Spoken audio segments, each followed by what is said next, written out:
was on fire, no one could save me but you. It's strange what desire makes foolish people do. I never dreamed that I'd meet somebody like you.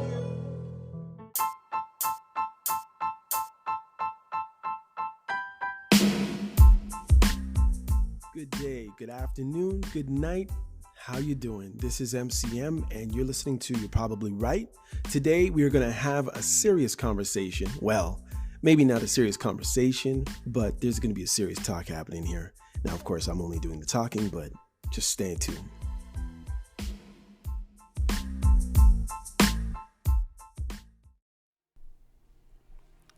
All right, folks. Here's a wild thought. Why are we so quick to tear down the very people we celebrate? Just in general. Think about it. Trump wins the presidency and suddenly it's a circus. It's journalism at its worst. They're tearing him down, not even allowing him to do his job properly, because most of the time when he was president, he was defending himself against everything. Now, I realize at the end of of Joe Biden's presidency, he was facing the same thing, but the only thing that would be different is that he was at the end of it. And he was tripping over everything and mumbling over his words and looking off into the sky and not being present. So that's different. That's just somebody at the top. But what I'm really speaking of is when people actually win, why is the next thing to tear apart everything? For instance, and I'm just using basic, a lot of people know about type of things, just a few little things. I was talking about Trump, and now I'm thinking about Jayson Tatum and Jaylen Brown of the Boston Celtics. They won the championship for the 23-24 year, I guess. And everything was about them breaking up, and stories got worse. And people can't wait to point fingers. Look at LeBron. The guy wins an Olympic gold, and somehow he's the bad guy. In today's episode of You're Probably Right, I don't know going that deep into it, but, just the bizarre world of canceling winners. Like, what is up with that? Is this just the price of success? I'm going to try and break it down. No holds barred. Right here with me, MCM. So I'm going to adjust a little bit here and let you know. And again, welcome. This is You're Probably Right. I am MCM. Remember, this podcast is for entertainment purposes only. I don't profess to be a professor of anything except professing Christian. And so just feel free to be here. And you may not agree with everything I say. And guess what? You're probably right if that's your take. I'm just giving you food for thought. I think this is my 159th episode. And of course, this podcast is a podcast that is done solo for the most part. So therefore, it's just my voice. So just imagine it's just you and me in the dark. Matter of fact, hold on. Not the dark, but wait. Hey, Google, make the lights red. People know not to bother me when the light's red. Hopefully that didn't turn your Google on or off or turn it red, because I realized that it might do that if you play through the loudspeaker. But, if you got nothing to do, you're sitting down, maybe having a cup of coffee in the morning or at nighttime, or, you're looking for somebody to put you to sleep when I'm boring like that, well, maybe me and this bedtime music will make you feel that way. So Today's topic, or today's title of the pod today, is called Canceling Winners. Why success comes with a target on your back. Now, obviously, for obvious reasons, a target is on your back when you're competing because, yes, you have it now, but we got to figure out how to get it from you next time, right? Next Olympics, next championship, next presidency, next job, next whatever, right? But I think it's bad sportsmanship, when your what do you call it? Your ops, your adversaries, your competition. There you go. That's what the word I really wanted. Your competition is tearing you down as soon as you do something. But that is what it is, right? That's a part of competition, right? You get on top of the mountain. I'm the king of the castle. You're the dirty rascal. You're on there. I mean, if anybody, okay, let's see. If we got any Canadians out there, back in the day when they used to have the snow plows make these huge mountains, and your kid, maybe grade 5, 6, 7, whatever, even higher, high school, and you fight to the top of the mountain, snow mountain, and everybody who you've wrestled with trying to get to the top of the mountain is trying to pull you down. And that even if you get to the top of the mountain, the job of everybody at the lower echelons of the mountain, snow mountain, there is to pull you down, right? That's the competitors. But it would be another thing if you fight your way all the way up to the mountain, get a couple suplexes, a couple clotheslines, somebody pull halfway pantses you, and you're down, and you got snow down your back, and you finally get to the top, and then some mom off the sidewalk out of the cul-de-sac, if you can imagine this type of a place, because that's usually where the mountains were, the people who had the cul-de-sacs in Toronto anyway, shouts out and says, "Get him, he's an idiot, he's too tall or too short, or his snow pants are no good, why are they so ratty?" Just because you got to the top of the mountain, you know what I mean?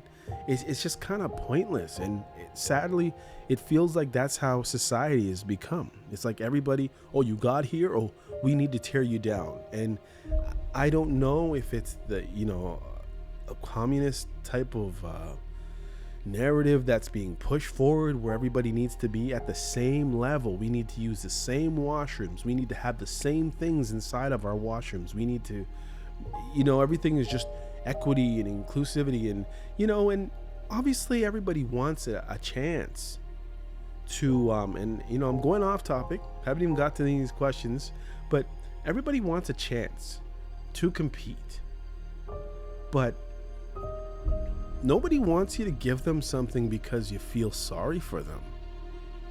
At least I don't. And maybe there are those people, maybe they've been trying so hard and now they just want to be given a break. And if you put it that way, sure, I understand you want to be given a break. But, if you went to pilot school and for some reason you can't pass the final to become an actual pilot, do you want somebody just to give you your license because you've tried 5 times? More than that, how would you like to be flying on a plane with a person who failed the test 5 times and still isn't up to snuff? But now that the rules are changing, and this is what I'm talking about here, they've just been given the pilot's license. I'm going to give you a little weird story with that, even though I'm talking on one side of it, but I'm going to give you another side of that in a second. But, again, everybody just wants a chance. I remember getting a job. I applied for this job, and I was given it, and for some reason I just wasn't sure because of the way things have become so weird, and I can't get fully into it. But I literally asked the person who was the head of the project that I was on. I literally asked, and I said, can you just tell me, like, for sure, we had a nice conversation, so sorry, but that's just the way I am, and I try to be as real as I can possibly be. Now, yes, I try to be professional, but I try to be as real as I can in every situation. I try to be me. And when I feel comfortable, I might divulge into something that, most people probably won't, because they just, they're stuck on all these rules that society has for them. But I might ask the person, I said, did I get this job because I'm black? Now, it might sound like a crazy question to some of you. Like, why would you ask that? Just take your job, shut up, and move on with your life and do the job. And, if you got in through the side door, just get in the side door. But somebody like me, it's not my style. I'd rather get in on my ability, on my experience, on my actual value that I bring to the company or the project. I want to receive it on merit. And I don't think that's so bad.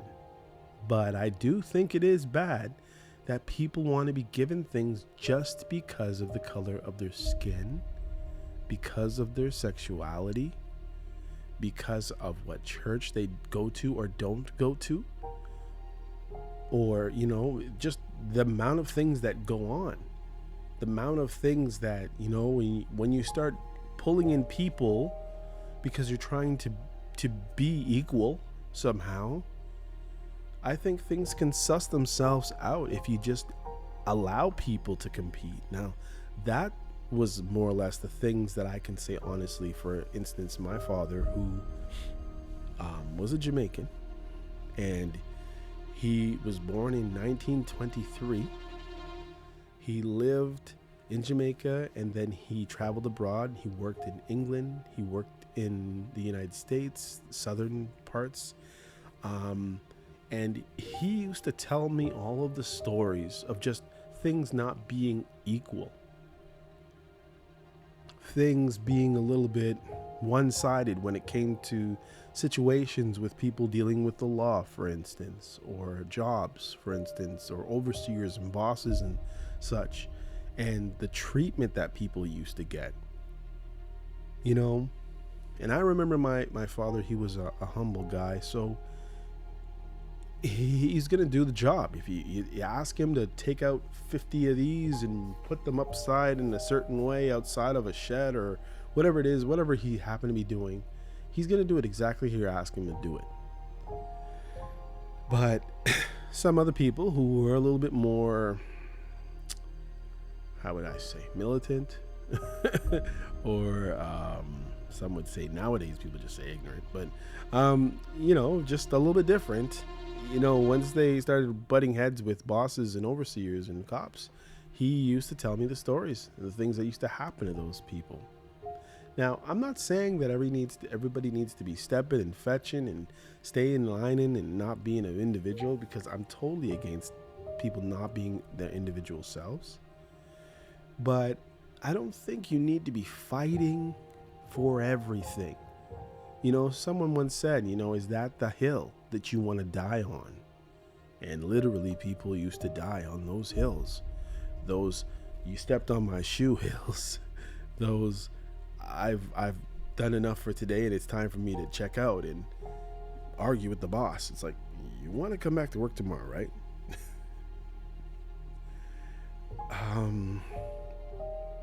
I kind of lost my train of thought. But anyways, the bottom line is what I'm saying is you don't have to fight for freeness. I believe in fighting to get an opportunity. So those who have the opportunities and are giving those opportunities to other individuals, if you could look at the whole pool properly, instead of looking at somebody and picking them because they look like you, or picking them because they don't look like you, or whatever the situation is, how about you just pick the best person for the job? Like, give that person the job. You understand? Like, they have the right qualifications, they interview well, and maybe they don't even interview so well, but they have the qualifications and they've explained it And maybe somebody, like, I think there's room there where, okay, this person was super nervous. It was a panel discussion and they might have messed up on a question, but you see their experience. You maybe call there, like, maybe that's another thing where they only call the people who did good in the interview. Well, maybe sometimes you need to call people who, bosses and references that the person didn't do so well in the interview, unless you're interviewing for an interview panel person.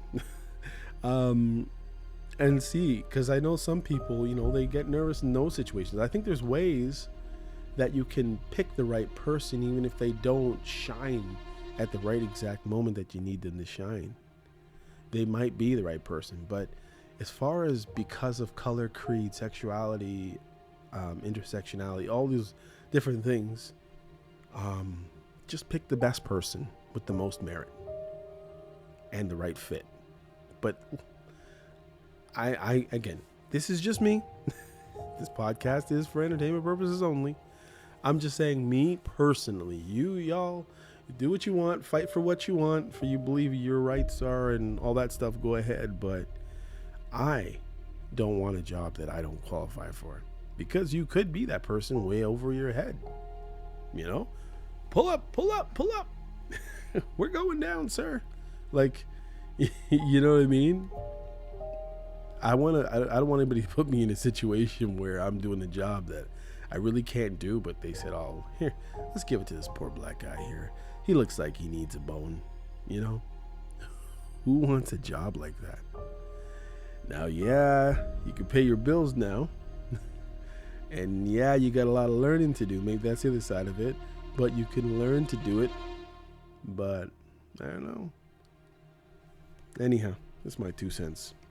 So, what does it mean to cancel someone after a major victory, and why is this trend becoming more prevalent today in society?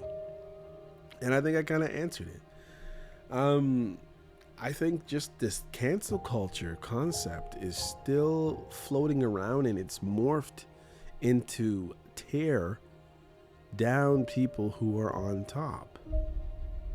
And it comes from all sides now. It was before, it would be competitors. But once people have reached a significant achievement, it seems like that's the time. That's the time what people are on. Not really sure. So I think I answered that question already, at length. I'll get into these specific little, 4 guys that I decided to pull up and bring up.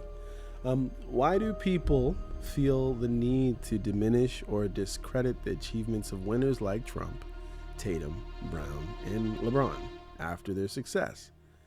So I'll go them one by one. I talked about Trump a little bit, and I said, as soon as he got the presidency, I think it was 2017, I believe. I'm not sure. I'm not American. No, I'm not American. But as soon as he got it, it was like they were just on him. They wanted to impeach him. They wanted to do this. They wanted to do that. They was like, don't you want somebody to run your country properly? I understand he's, he's Republican and you're Democrat. Like, at the end of the day, if 55 people voted this way and 45% voted that way, can't you see that there are some people in your country who do not agree with you, and just let it live? Let the people live. Develop a good opposition. And that's what I realized. I kind of think back to when Trump was giving Obama a tough time.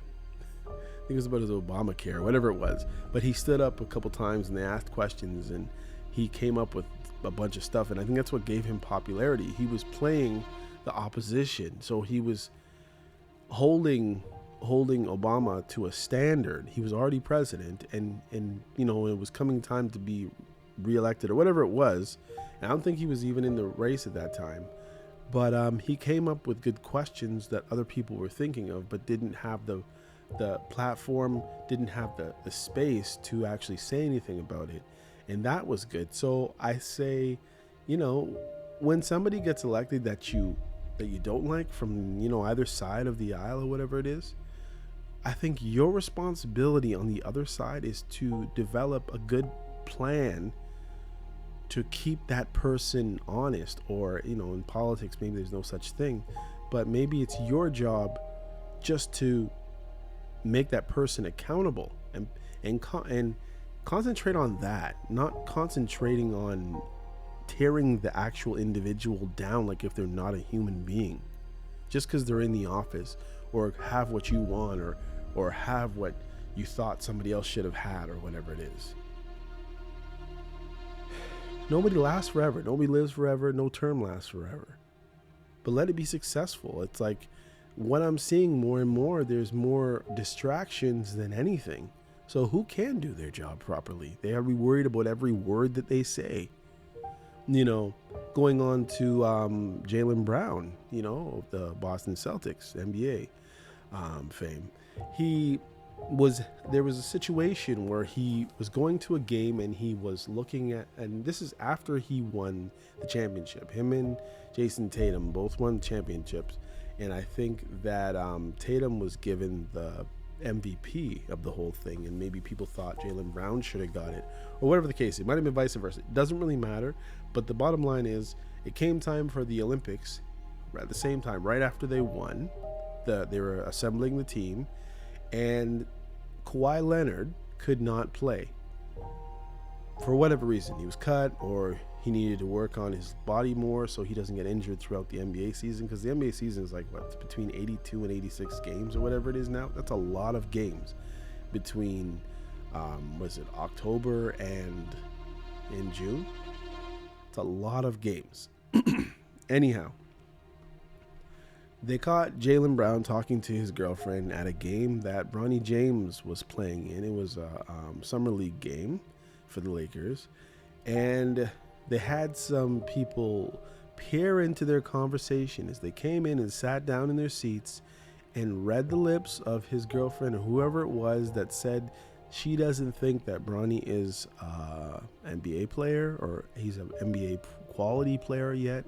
And this season, she doesn't think he's going to play at all. He'll definitely be on the G League, but he will not have any time in the NBA. And it's like, okay, this is a private conversation. People can't have private conversations anymore. I mean, I think there needs to be some rules. Like, when that happens, yeah, you can snap a picture of a famous person, but there has to be rules about you going in depth on what they said, and you had to lip read what they said. Like, I understand people need to watch what they say when they're out in public, but it's two people. There's nobody else that are hearing. Like, the stadium's loud. You had to read the lips of this woman to know what she was saying.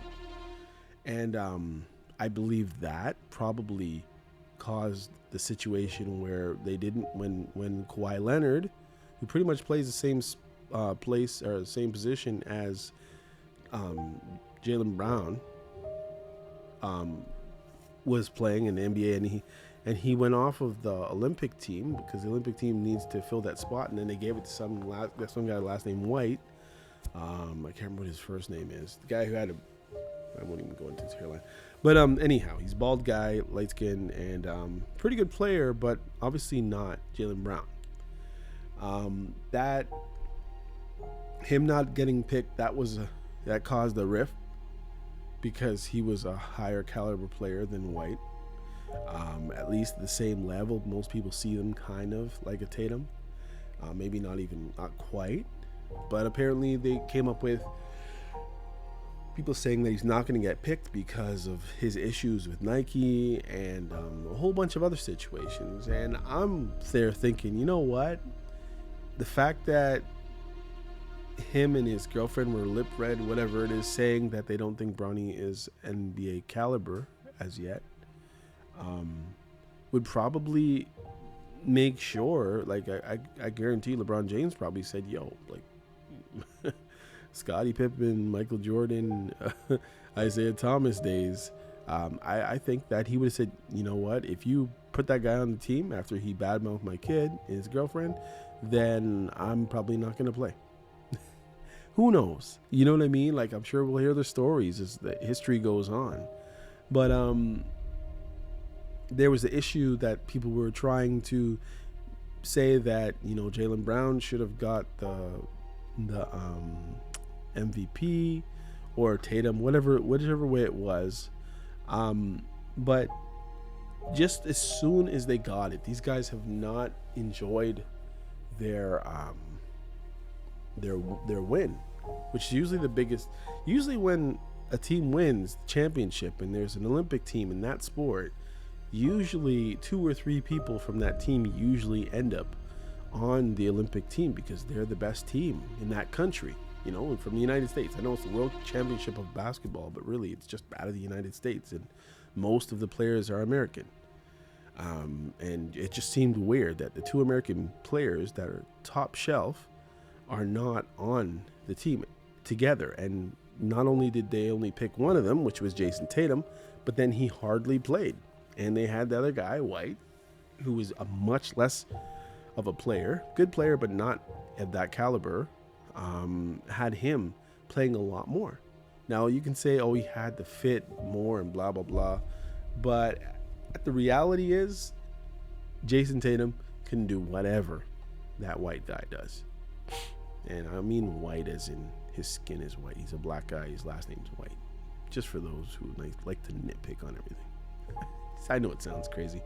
And then I'm thinking of LeBron. I'm going to go back to Trump in a while, but then there's LeBron, where he wins with Steph Curry and the rest of them the gold medal, and they're going out to party, and he gets out of the car.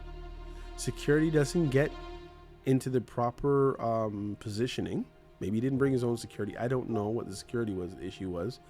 But as soon as he steps out, a kid, even though they were telling everybody to get back, there was no reason for this kid to get back because there was nobody blocking him. There was no ropes. So he went right up to him. And as soon as he stepped out of the car, and LeBron's like, don't do that.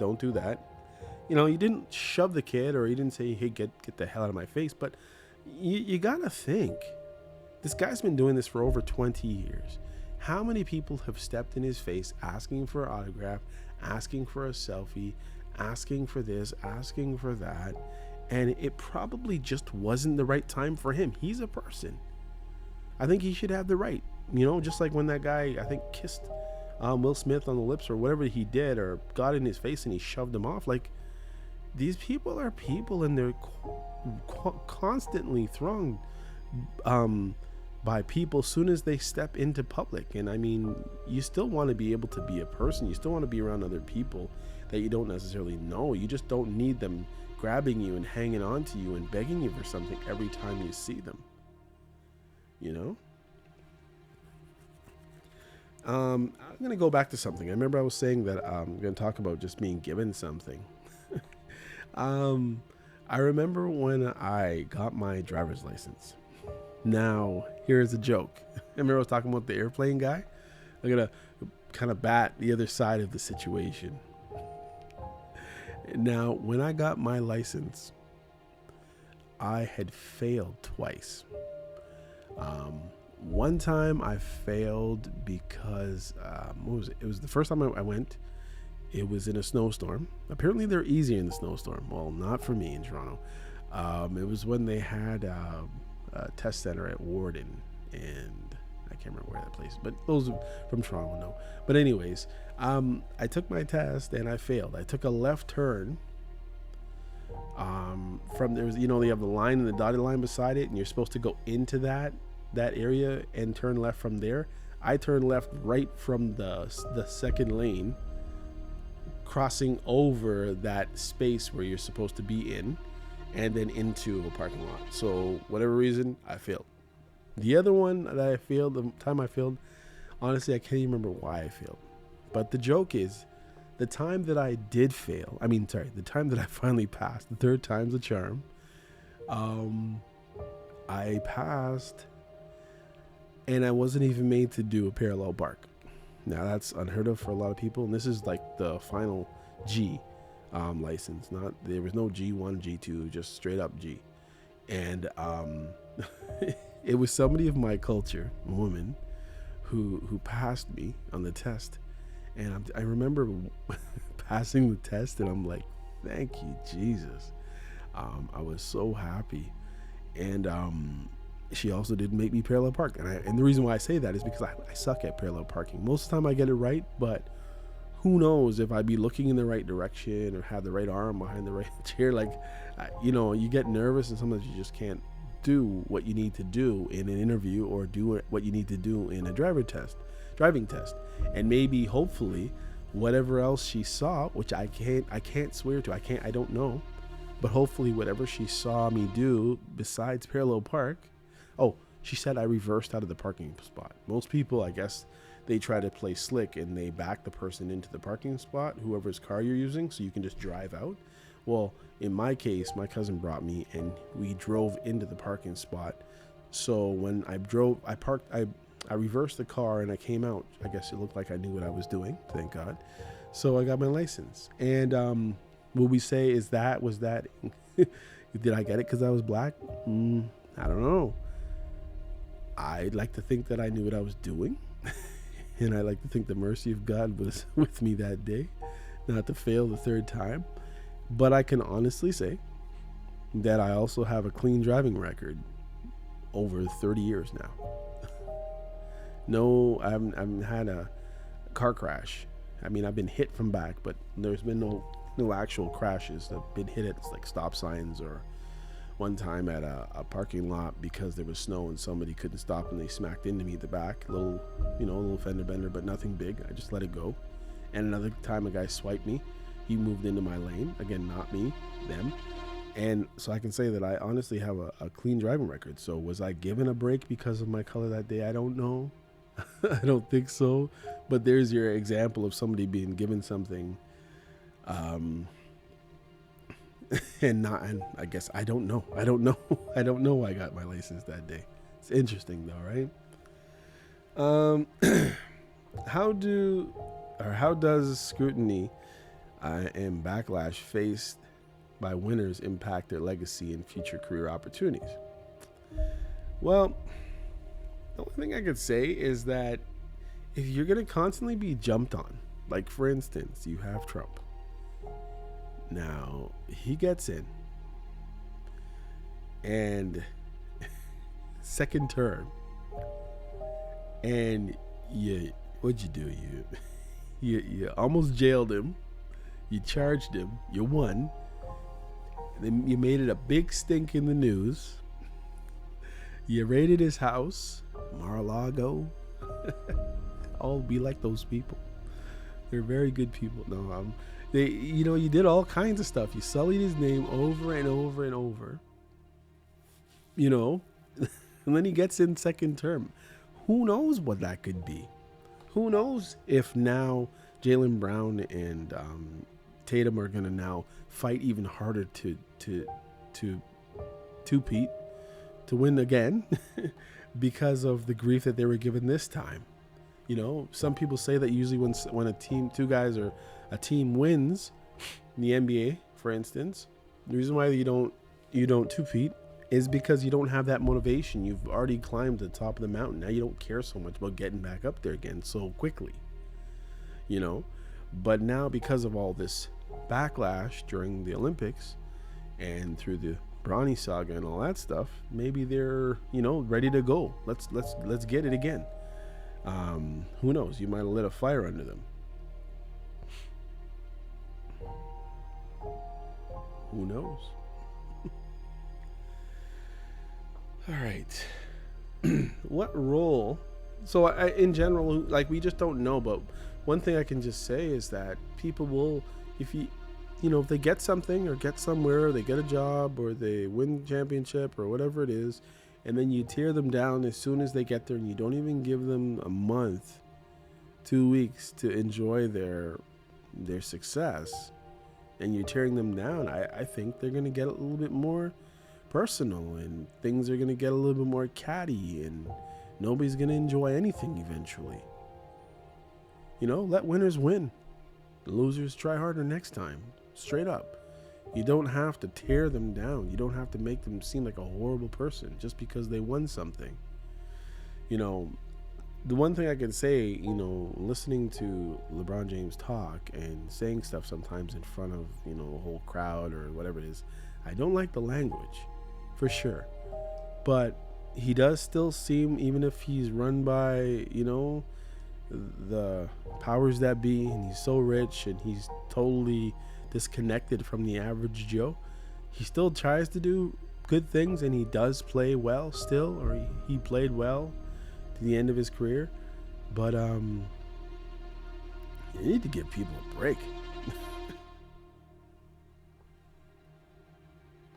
What role does media and public opinion play in the canceling of winners, and influence justified or harmful? I would say, I think that the news, as the good old news, the good old days, they used to just report on things.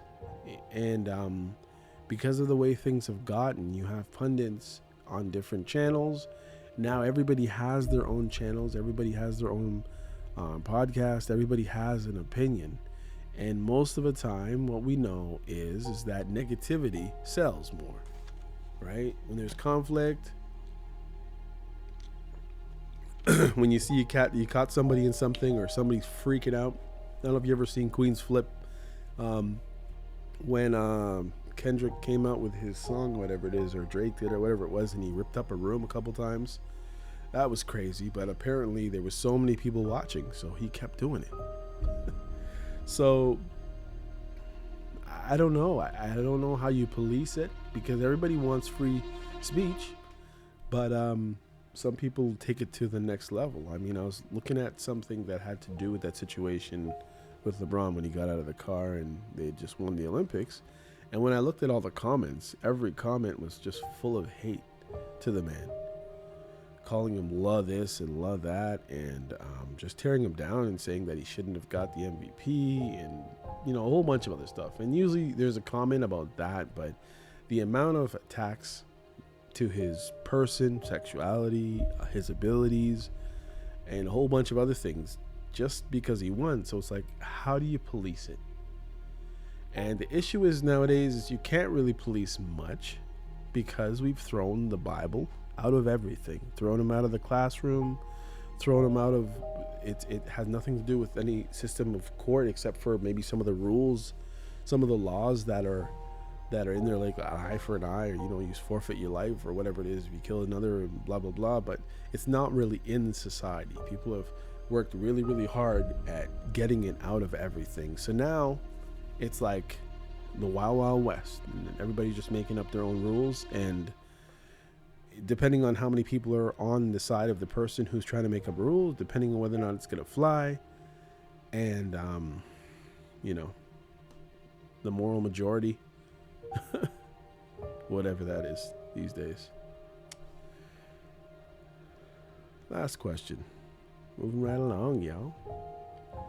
Are there differences in how winners are treated based on their background, profession, or public persona? And what does this reveal about societal values? Well, I definitely think that they're treated differently based on their background, profession, how they behave in the public eye, how much money they have, who they're connected to. When we were thinking of the what do you call it, the NFL, when who won last year? The Chiefs won, and everything was based about Taylor Swift. It wasn't really about the Chiefs, and everything. People were hating it, people were loving it. Somebody designed a special jacket with Travis Kelce's number on it as a jacket, and it's like everybody's like, yeah, man, we'd love to have that as our favorite player. That was never offered ever since, but whatever. Probably too expensive for the person. But there's a big difference in how winners are treated. And I mean, there was no big deal about their win, but they won loud. Again, it depends on what side of the narrative you're on.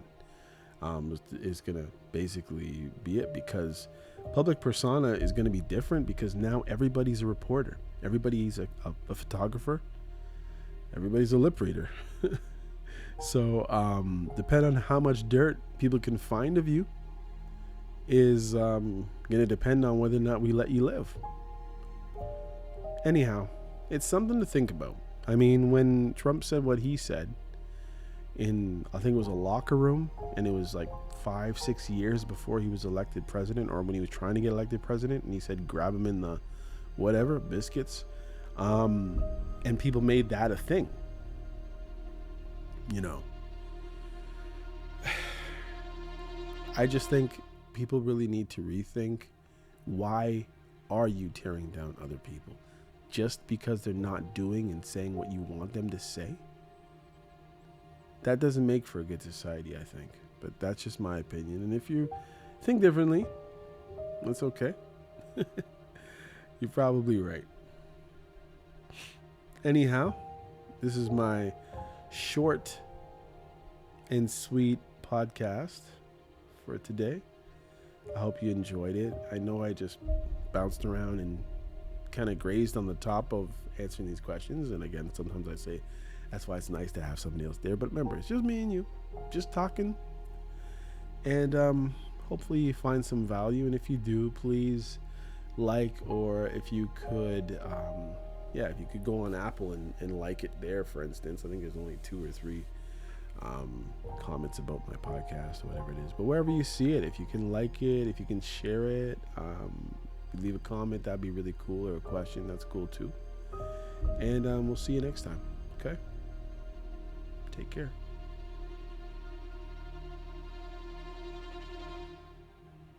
Hey, come check out You Probably Right podcast. Society is getting more unpredictable every day, but at the same time, predictable in its unpredictability. Say that 4 times real fast. Come with me as I attempt to find clarity in all the fog while staying way outside the box and kicking the box way down the road with my size 12 dogs. I use the Bible, experience, education, fortune, misfortune, life's lessons, life's mistakes to sort through all the mess. I talk about news, God, God, self-help, sports, sickness, health, music, parenting, love, humbleness, hurt, pain, joy, and all the things that might make you say, I never thought of it that way. Hopefully, anyway. Also, I take a stab at answering tough and not so tough questions, and all the while understand that, listen, sometimes you end up in the hot seat and there's no thermostat. Well, that's how it is here. And because there's no topic, very few topics off the table, Torontonians will understand that Doug Ford reference there. Hopefully the podcast will be helpful and uplifting. And hey, maybe you'll find your own private Idaho here somewhere. Hope to see you soon.